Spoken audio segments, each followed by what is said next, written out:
It's your boy Emily from Sweden, and in today's video I'm going to be talking about the removed game modes of CS2. All the game modes that were playable in either CS2 or in CSGO, and all of the most fun game modes that we can no longer play. But before that, I want to thank today's video sponsor, which is SkinsMonkey. SkinsMonkey is one of the best and easy to use trading sites for CS2, and it's perfect to switch up your loadout to play with new skins. And by using the link in the description or using code Anomaly, you get a deposit bonus of up to 35%, which is crazy. And if you're doing your first trade on SkinsMonkey, you can put code Anomaly and get up to $5 for free. Plus, they've got a bunch of extras like freebies for free skins and free balance, and they've also got 24/7 live support. So if you want to try them out, then do so from the link in the description, and thank you once again SkinsMonkey for sponsoring this video. The first game mode is not as obvious as you may think. We're talking about long and short matchmaking. In CS2, as you know, right now we have competitive, which is matchmaking, and premier. Both of these game modes go up to the score 13, then a team wins, or a tie being 12-12. Well, back in CSGO, we actually only had long matches for most of the game, meaning that the winning team needed 16 rounds in order to win the game. But in Operation Riptide, short matches were added, meaning a team only needed 9 rounds to win, and a tie being 8-8. Basically, short matches were half as long as the long matches we'd had for all the time in CSGO. The only round length we have now is neither long or short. It's like a middle ground, and these middle length games are actually pretty good. They don't feel too long, they don't feel too short, because back in CSGO, long matches almost always felt way too long, and the short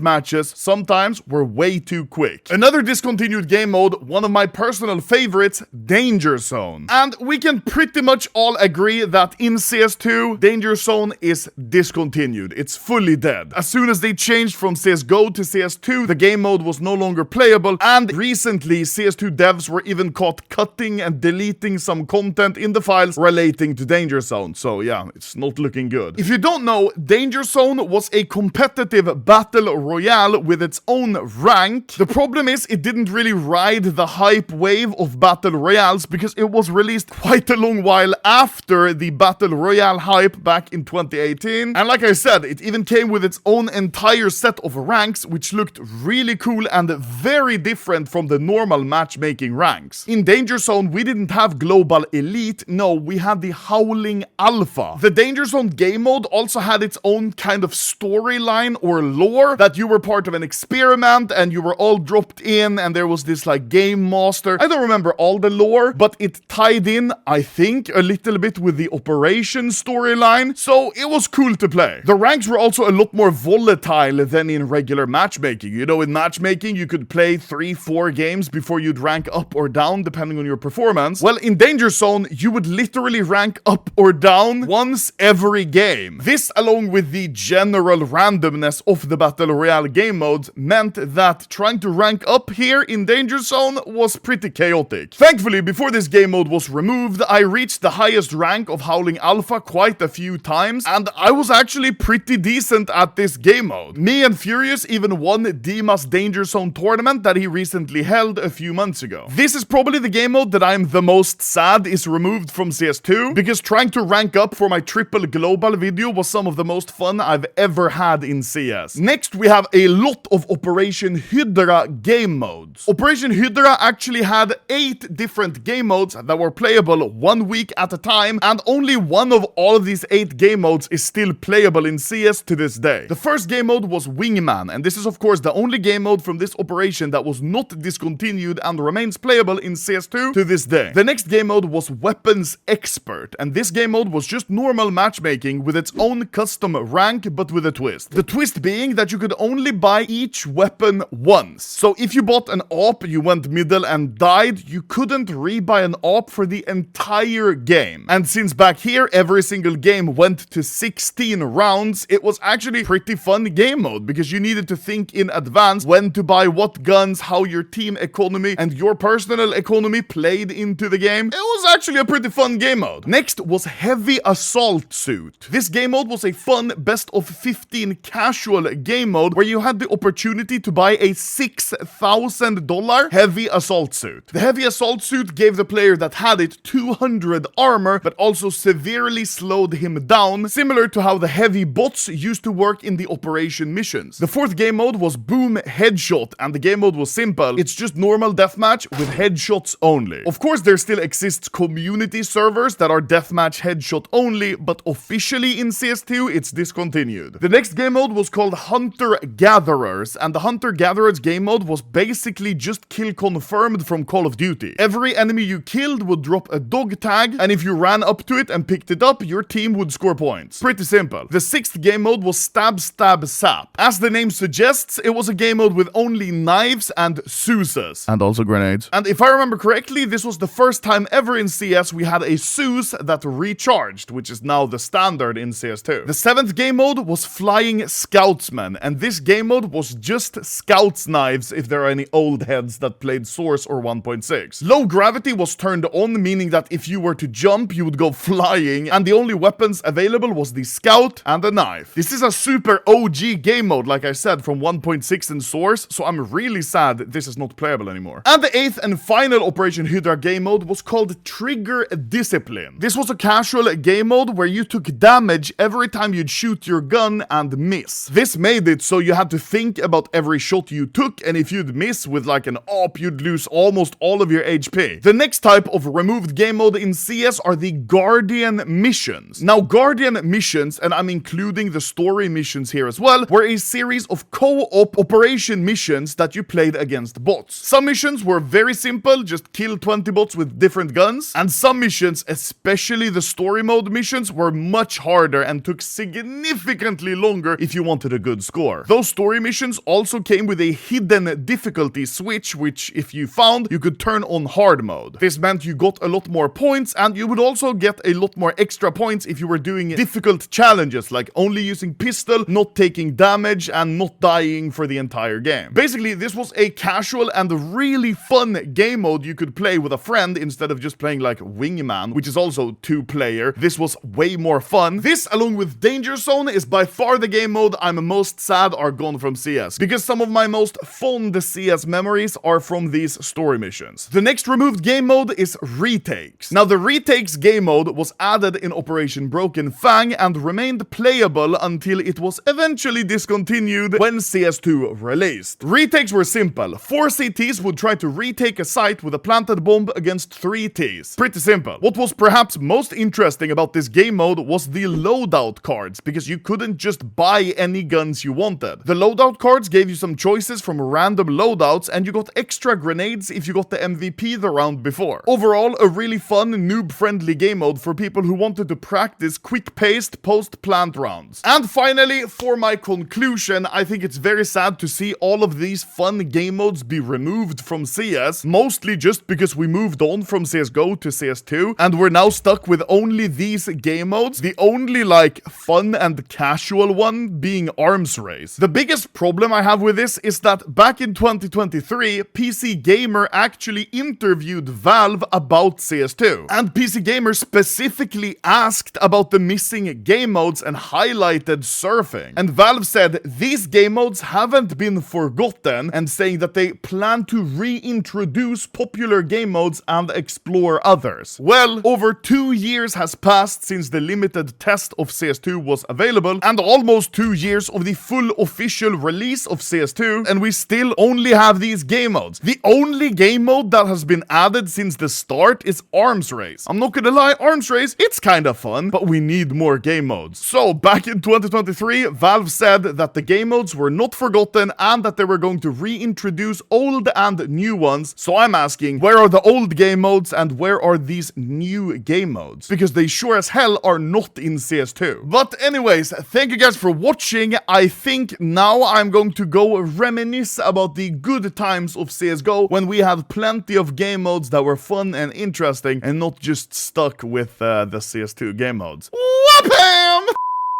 Retakes were simple. 4 CTs would fuck in CT spawn and